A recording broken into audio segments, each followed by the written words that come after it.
You're listening to Remotely We Are One, a podcast to help inspire others to take their lives back from the office commute. I'm Rick, a passionate beer rep who loves the industry but hates the commute. And I'm Kaleem, a remote work advocate and consultant. We're going to speak with some of the top professionals who have managed to avoid the commute as they share stories from the most inspiring to the most comical, all while working remotely. Man, this sounds exciting. Let's clock in. You have a really strong glasses game. I mean, your glasses game, like I put this down. She has various colors of glasses too, I noticed. I do. So like you're easy to find in a crowd. Like how did this strong glasses game even start? Yeah. So when I first started wearing glasses in college, I really didn't want to. And so I found the most inconspicuous ones that I could possibly get because I wanted it to look like I wasn't wearing glasses. Okay. And now clearly I've done the complete opposite. Okay. I'm wearing these large, flamboyant, colorful, almost neon glasses that actually have 5 colors to them. They're orange, they're pink, they're white, they're blue, they're teal, and they have sparkles. So I will say that as a startup founder that does a lot of Zoom calls, that's doing a lot of press, a lot of networking, whenever I run into somebody in person, they're like, oh, hi, nice to meet you. You look just like your picture. It's like, perfect. You know, when you're fundraising, when you're selling, you want to be recognizable. And so the combination of the glasses and the haircut, because I've got a little bit of a side mullet going on here, right? I've got, I never noticed that before. Party on the now. right, business on the left. Oh, she's got a side mullet. Side mullet is the best thing I've ever heard. It's like my partner says that I look like a comma.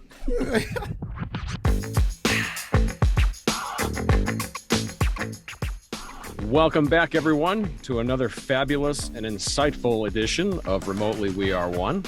I'm your host, Rick Haney, flanked by the ever-wise Kaleem Clarkson. Hey, Kaleem.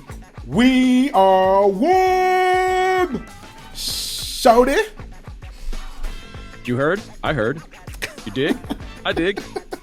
Let's do this. Oh, sorry. I'm excited, man. I'm excited. I guess I'm pretty geeked out. We've got a great show. This is going to be a really rewarding experience for all of us, so I'm excited. Yeah. What I love about our guest today is that she has a strong glasses game. We're going to start with that. Indeed, yes. Indeed, strong glasses game. Yes. Strong glasses game. Number one, she's competitive. She likes to compete still. Yeah. Bam! Bam! She's a former NCAA tennis player. Okay, so she knows how to get it done out there on the court. Not only that, she's a serial entrepreneur who has started 5 companies. Wait. I gotta stop you there. Serial entrepreneur. I'm gonna swap out the word serial for chronic. because entrepreneurship is a little bit of a disease. You've got to be a little bit nuts to choose being a startup founder. And I say that in the most loving of ways, but it's like a bug, and when it bites hard. And Okay. It's hard to get out. It's hard to get out once you're in. Oh, wow. I'll tell you what. We're not even halfway through the intro, and we're already seeing that ferocity. I love it. I love it. It's also one of the best albums of all time, Chronic by Dre. Thank you. All right. Not only that, she loves dogs and storytelling. Interesting combination. Yep. Last but not least, she's the CEO and founder of Radious, an online marketplace for residential workspaces. Listeners, viewers, please give a warm welcome to Miss Amina Moreau. Yay! Thanks for having me. This is my favorite. I love doing this part for some reason. Hercules. You're doing so good. Hercules. As I knock my microphone over. I love the pros. intros. We're such pros. Well, Amina, thanks for coming on. It's a pleasure to have you here. Yeah, same here. Yeah. So right off the bat, I've got to know, you've had a lot of experiences. You've had varied levels of success. What was the initial spark that made you kind of conceptualize Radious? It was in the middle of the pandemic, actually. Well, I guess it was towards the first third. It was in summer 2020. And so my partner Gabe and I, we have an Airbnb space in the downstairs of our house, a little studio apartment. And it does really well on Airbnb. It covers 2/3 of our mortgage. And so we kind of, it's an important part of our plan. And in the middle of the pandemic, we had to shut everything down.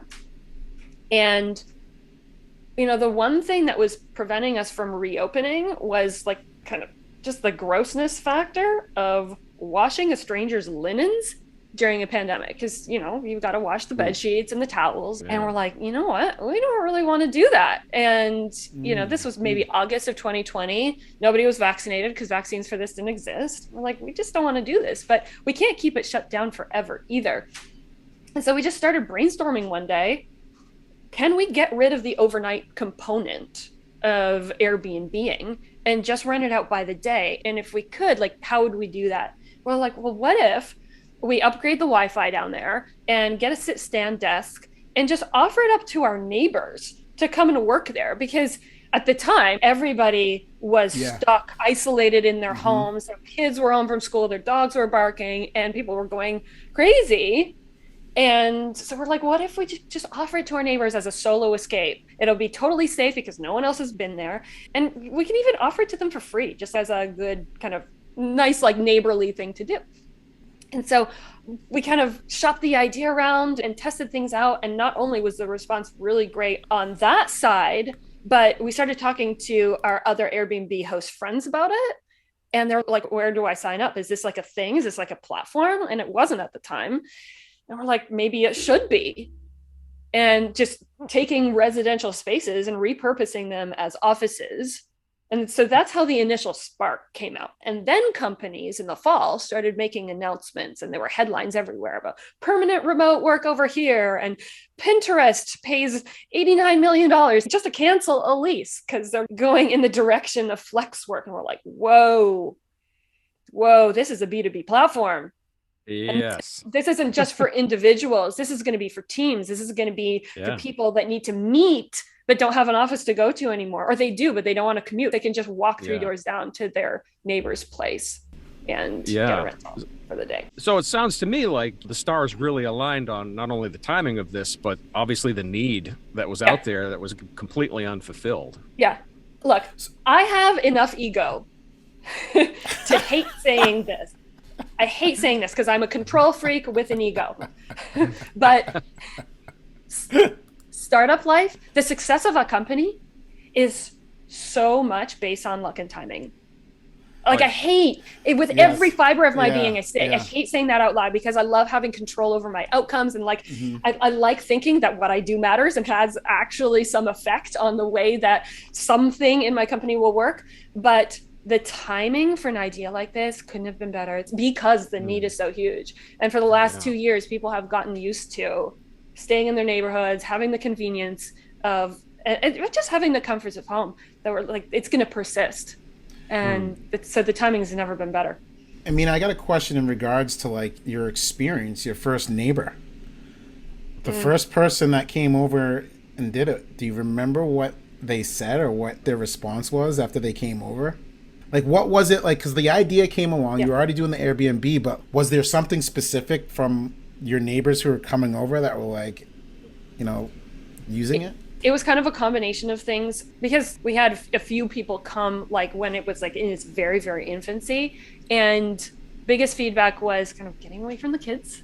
I mean, obviously people love their kids, but when they're around all the time and you're telecommuting and, so that was a really big one. And then as the pandemic wore on, the responses ended up changing. At some point, it was also like, I've got to get away from my spouse because absence makes the heart grow fonder. And we've been around each other 24/7 for 2 years. So there was that aspect. And then also just kind of the burnout factor that living where you work, like we're living at the office, working from home, right? So there are mental health issues attached to that. And you can't do it forever, like 5 days a week for the rest of your life. So the feedback for the need and the relief is very, very different now than it was at the very, very beginning of the pandemic and the beginning of the idea. Okay. So I want to rewind. I want to dig further back into your career. my first professional experience was in higher education. So anytime I see somebody that has done something in higher ed, I like to kind of bring that up. But so, as I'm sniffing around on your LinkedIn profile, I noticed that you taught a little at the University of Oregon on storytelling. And let me tell you, I just attended my first Moth series like 3 weeks ago, and the topic was birthdays.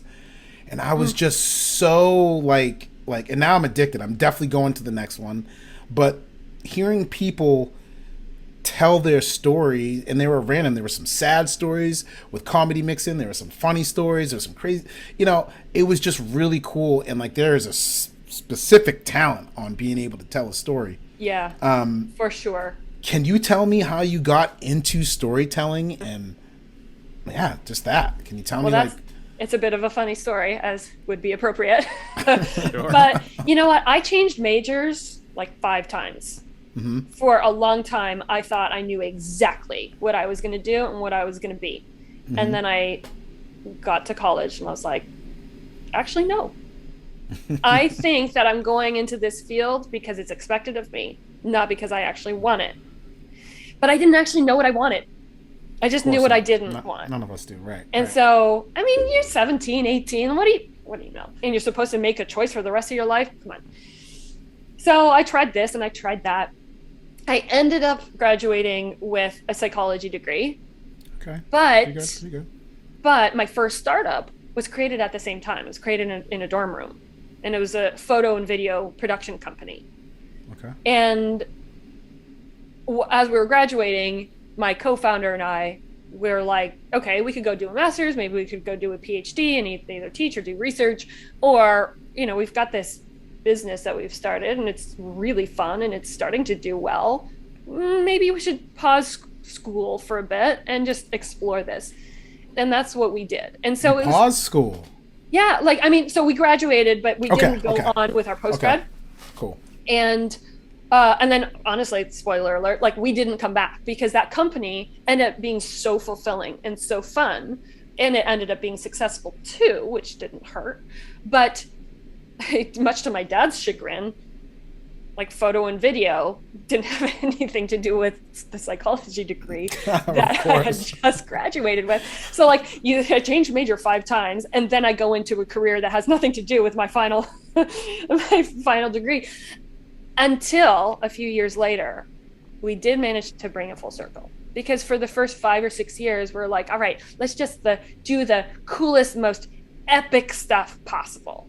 And let's be really innovative in how we make the footage and the photographs look. And let's buy all this equipment and let's push ourselves to really make it look and feel amazing. And then we're like, these stories are boring. Because they aesthetically, the stories that the you were work filming. that we were doing, it looked beautiful, but there was no story behind it. It was just surface level aesthetics. Okay. And it started to get a little monotonous, actually, because there's only so much you can change every time you go out and do a project technically. And we're like, what if instead of putting all of our effort and focus into new equipment and learning new techniques and inventing new techniques, what if we actually listen to the people that were photographing or shooting and really get to know them and start telling human interest stories versus just making pretty imagery of what they look like. What if we could photograph who they are?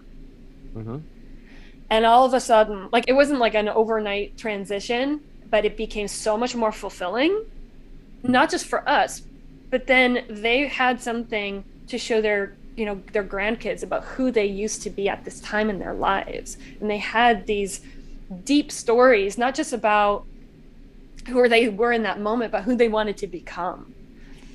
And it was just so much more fulfilling for us, for our clients, and we were able to take the psychology part, of course, and weave it into how do you get to know somebody that you've just met and have a deep dive conversation with them within 5 minutes of getting to know them, into their deepest, most meaningful moments, fears, hope, all of those things, and just cut through all the BS and all the surface level stuff and get to what matters. And that company still exists today. And I've taken a little bit of a step away from it because I'm focusing on Radious now. But it ended up taking us to a lot of countries, to a lot of really amazing circumstances that normal civilians probably would never get to experience. And so I think the thing that I love the most about storytelling is that it opens up a lot of doors that you wouldn't ordinarily have to get to know people, to get to know new contexts, and to just learn about the world. The one pet peeve I have, though, is that everybody's a storyteller now. Storytelling is such a buzzword now. If I ask anybody, you included, to define what is storytelling, everybody has a different definition. Which means it's actually kind of meaningless at the moment. There's really good stories. So if you want to really hear a great storyteller, go to one of these moth competitions, because they are amazing. The way they have, you know, a topic, and then they bring you in feeling their experience, and then they wrap it up with, you know, the conclusion that's back to the main topic. I mean, I was just so impressed. So thank you for sharing that story about how you got there it is. Damn it.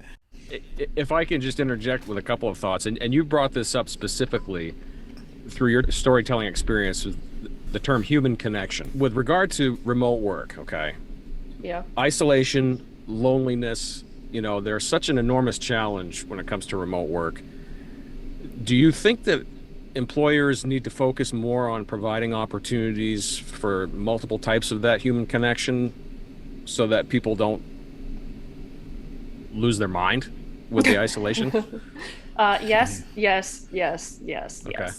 I do think that it's also on the employee to be introspective and figure out what it is that they need, because everybody is so different. But I do think that it's also up to the company to offer a menu of options and give people the choice. Again, because there's such a diversity of needs and desires, that not only does offering choice, and more than just two options, but like having a diversity of those options not only addresses a diversity of needs, but it's a really great way to gather data. Because if you, you just using the example of return to office versus working from home. If you give people just those two options and you say, you must be back at the office 2 days a week because we want to foster that culture and the serendipitous moments and water cooler talk and all those cliches, then Thank you. You're not really giving people a choice if you're forcing them to be there 2 days a week, right? So the only data that you're going to get from that kind of mandate is whether people are willing to listen to you or not. Whereas if you give them 5 different options for ways to be together or to get some work-life separation, and then you just see what they choose, then you get behavioral data. And it's not just like, you know, surveys are prone to misreport, and people they can't always articulate what they even want. Some people don't know what they want until they're presented with the options, Behavioral data is so much more reliable. And my co-founder, Alon, told me this great story about the University of Ohio, how, you know, they've got multiple buildings and they wanted to put pathways between the buildings so that people, you know, wouldn't be walking in the mud and whatnot. But instead of just designing where they would lay the concrete, instead they just put grass down for about a year. And they just let people walk wherever they needed to walk in order to make the most efficient path from one building to another. And then over that year, the grass got trampled. And trampled paths started to emerge, and it looked like chaos. Like, it doesn't look designed whatsoever. But it was what the behavior was suggesting was going to be the most efficient way to pour concrete. And after that year is when they actually laid it and made it a permanent thing. And if you look at a bird's eye view of that design, like it doesn't look like something that would come out of like somebody's rational artistic brain. Right. But I think that's just such a great metaphor for putting the cart before the horse, and like putting out a remote policy and then seeing how people react to it. What if we did it the opposite way, and we just gave people a menu of options and we see what they do? What paths do they trample? And then we lay the concrete. Then we put the policy out there, and we still leave room for tweaking. But I don't know. I think that's a smarter way than just putting something out there and just crossing our fingers and hoping it'll work. Amina, did you set this up for me? Because like that's literally what we do. We we don't, and it's funny because so many, some of the clients that we talk to, the CEO says, "Well, this is what we need," and it's like, well, I'm sure that you believe that, but we're going to do an assessment ourselves and interview everybody and ask them and survey them and give them opportunities to talk to us without their supervisor present. And you know what? We'll provide you a report, and it'll be really interesting to see if you're correct. Yeah. And sure enough, 8 out of 10 times they're completely wrong, right? Like, because basically a lot of times organizations haven't provided that opportunity or those different options for feedback. You just talked about surveys. Well, that's one way. We love surveys too. That's a great way. But you got to provide interviews. I talked earlier today about how HubSpot back in the day created their own moth series internally, and people told stories. They even ran it out of theater and people told stories. Like there are so open forums, where the CEO's on the stage and you pass the mic and people are just asking you questions. ERG groups. You have to provide a lot of opportunities, different modalities for people to provide feedback because everybody's not the same. So I love the fact that you just set me up for that. So thank you. Well, now I've got a question for you. We're going to turn this podcast around. I think it's the psychology. I think it's the psychology. Interviewing you now. Yeah, let's do it. Okay. So obviously, maybe it's not obvious, but I would assume that if a company is hiring you to do these kinds of assessments, that they are open-minded to being wrong. What happens when you prove to them that they are wrong? What is the reaction that they have, and what advice do you have for companies or for people who work at companies that might not be so open-minded and wouldn't want to be presented with information that proves them wrong? So to answer the second piece, we probably would not work with the company.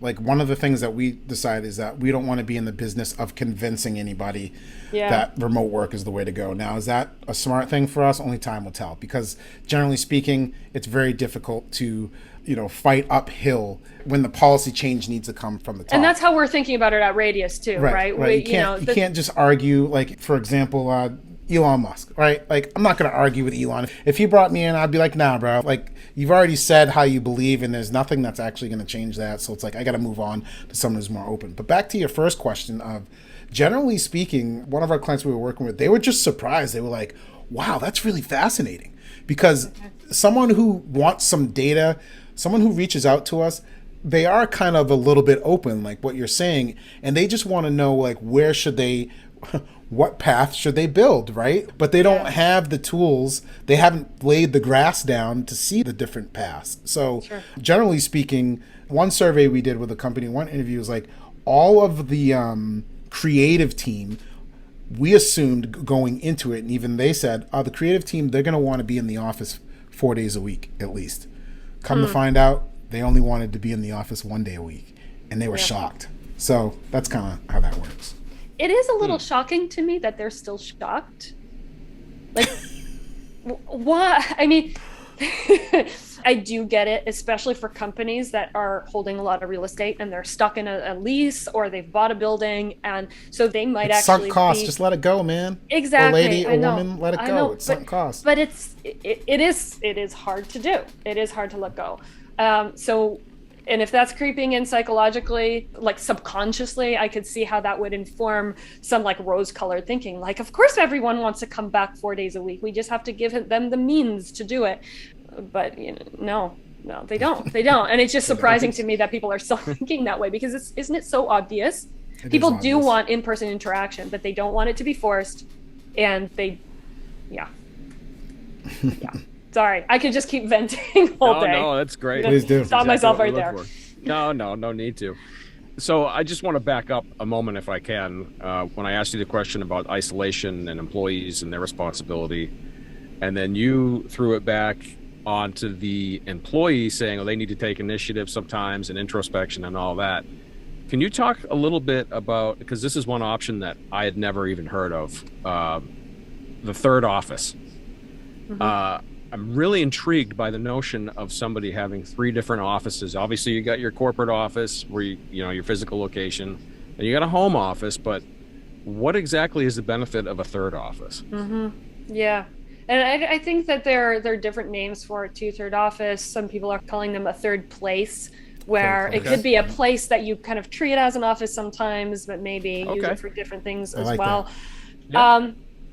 I think one of the biggest reasons I think third offices or third places are important is because there are downsides and upsides. There are pros and cons to both working from home and working at a more central corporate office. Absolutely. So the upsides of the corporate office are that you've got the in-person collaboration, you get some work-life separation, you might get access to better ergonomics, perhaps, or maybe equipment that you might not have at home. Maybe a gym, an office gym. There you some go, perks, and some office you know, perks. different snacks, and you know, all of the perks that they try to lure you in with. Right. And then the upsides of working from home are that it's obviously much more convenient. You're just stepping into the next room, time savings, cost savings, fuel savings, more time with family. But then the downsides, of course, are the isolation factor, that you're far away, usually from your colleagues, and you're living where you work, so you might start to experience burnout. Those are kind of the two main things. And there are so many different kinds of third offices or third places. You could be at a coffee shop, you could be in a park, you can be at a co-working space. Of course, I'd be remiss if I didn't say you could be at a Radious space. But, there it is. There it is. Gotta stick that in there. Yeah, you got to. But what I would like to think is that our spaces, because they are still in residential neighborhoods, but they can accommodate more than just one person, and they're out of your house, they bring the best of those two worlds with virtually none of the downsides. Yes. So you get the in-person collaboration, work-life separation, and access to ergonomics of the office, with the convenience, time savings, and cost savings and fuel savings of staying in your neighborhood.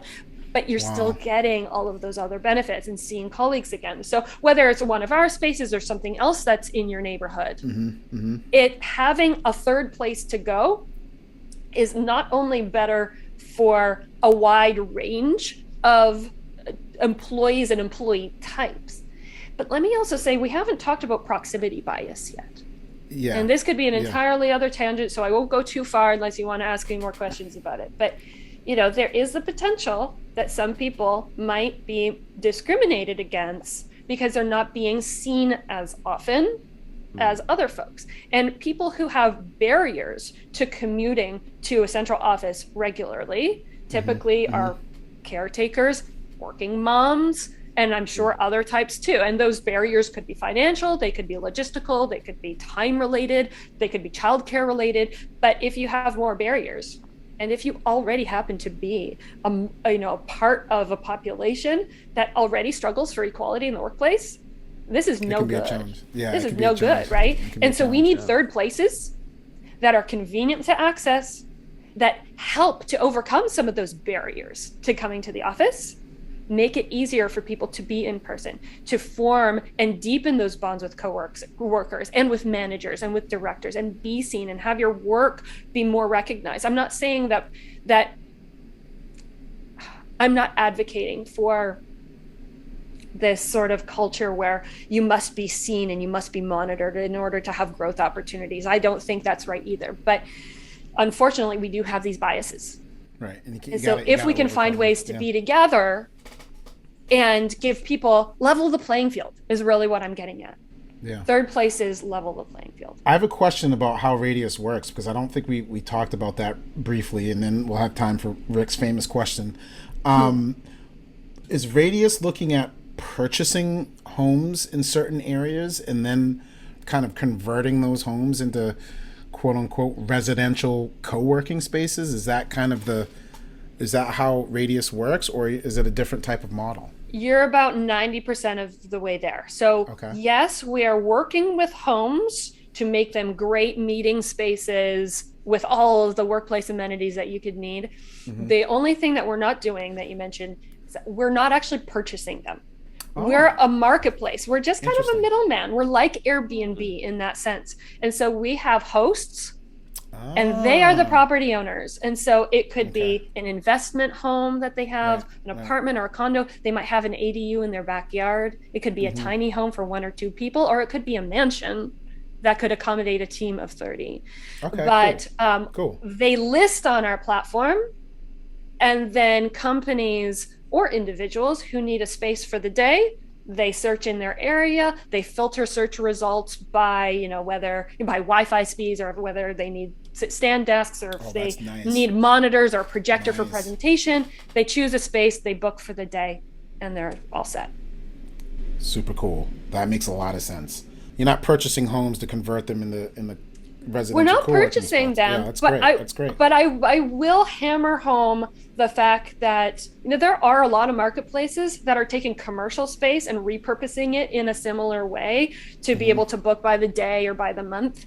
But we're being very intentional about focusing on residences. And the biggest reason for that is because we want to be able to tell companies, we've got spaces right in your employees' neighborhoods. So they could potentially even walk to one of these spaces and get that work-life separation and see colleagues that maybe live within a 5 or 10 minute radius really conveniently, instead of commuting an hour. Yeah, let's all hang out at this mansion at the end of this cul-de-sac in the neighborhood. Sounds good to me. Yeah. Sounds good or to just me. work with a friend in a tiny home, or anything in between. Super cool. I just found a new purpose for my garage. Thank you very Well, much. there you go. Yeah, I'll sign you up right after. He's got a this nice call. bar and everything in his garage with all these custom taps. I mean, it's crazy. All right, I'm coming over. Yes, please do. The door is always open. So now it's my favorite point in the show, where we get Mine to too, ask mine you. Can you remember a specific time where something was comical or inspiring while working at home? Or remotely. Or in remotely. a third place. Can we please come back to that? Oh my goodness, I would really love to circle back to the difference between remote work and working from home. Absolutely. Oh my goodness. Yeah. Okay, but I'll answer your question first. Sure. So actually, it's a fairly recent thing. A few weeks ago, my partner Gabe, he wanted to kind of spruce up my home office a little bit, and so he got me a gift. I'm not very good at decorating. My walls are pretty bare. I just go in there to work, and it's a little lifeless in there, admittedly. So I like getting out of there and booking our spaces to get a change of scenery. But he was super nice, and he got me this little crystal, like a sun catcher, that you hang in front of the window, and it's just this faceted, like, little crystal ball. And it's kind of like a prism. So when the sun hits it just right, you get this explosion of rainbows all over the walls in the room. Okay. And even when the sun isn't like a disco ball. Pretty much, yeah. Okay, I'm in. I'm there And with you. even if the sun isn't shining, Okay. it's just mesmerizing. I'm like a magpie. I love shiny, twinkly things. I don't wear a lot of jewelry, but put some kind of a Swarovski crystal or something in front of me, and I'll just be like, huh? What? You saying something? What? That's funny. I see glitter. And so he got me this thing, and I don't know how I'm going to build this company anymore. I don't know how I'm going to get any work done. I just stare at it all day long. And I'm basically a useless CEO at this point. So, this is a problem. It's slightly embarrassing, but I'm just obsessed with this thing. And it's so simple. Like, I think he just bought it online, and he got it shipped, and it's just this super simple. It's just like glass, but it's. Are you looking at it right now? I'm on the road. I'm traveling. So I didn't bring it with me. So you're focusing. It's a fixture, but I need to start traveling I need to get another one so that. Well, no, because you paid attention during this podcast, I won't get anything done. So this is my problem. So yeah, if you have any advice, I'll take it. But I'm just mesmerized by this thing. I love it. I don't think my advice: look away from the light. Avert your eyes. This has been a great experience for us. I hope you enjoyed it as well. Yeah. We've loved learning from you. Thank you for sharing these stories and certainly your expertise. Where can people find you? Well, I am frequently posting on LinkedIn. Yeah, Amina. Yes, you are. Find me on LinkedIn, Amina Moreau. Love to have a chat. Send me a DM. Let's chat about the future of work. And I'm always looking to connect with people who know more about this stuff than I do. It takes a village, right? And we can all learn from each other. So that's probably the best place to go. And then as far as Radious go, the website is radious.pro. I'm sure it'll be in the show notes as well. And we've got spaces in Portland, Oregon. That's where we launched. We've got 65 of them across the Portland metro area at the moment, growing every day. And I will share a little secret here that next week, and maybe by the time this airs, we're launching in our second geography in the Midwest. So, did you say Atlanta? Did you say you're launching in Atlanta? I thought I heard Charlotte. No? Yeah, that was Charlotte. Okay, all right. Like I said, it takes a village, so we need our first customer in every geography. Oh, So wow. hint, There it hint. is. Yes. Yes. Thank you. Rick, we'll get your Hearing from garage me. up there, Yes. up on the platform. You'll be our first listing. How about Amenities. that? You don't need to go into an office to find beer and ping pong. You can come right to my garage. There you There go. it Carry is. it. There it is. Sold. That's awesome. Well, thank you so much for joining us. And yeah, that's great. Thank you. Awesome. Thanks, Yes. guys. All right. Bye. You've been listening to the Remotely We Are One podcast. Visit us at remotely1.com/podcast for upcoming episodes. Subscribe to our YouTube channel and download our episodes on your favorite podcast app. Hey, don't forget to clock out.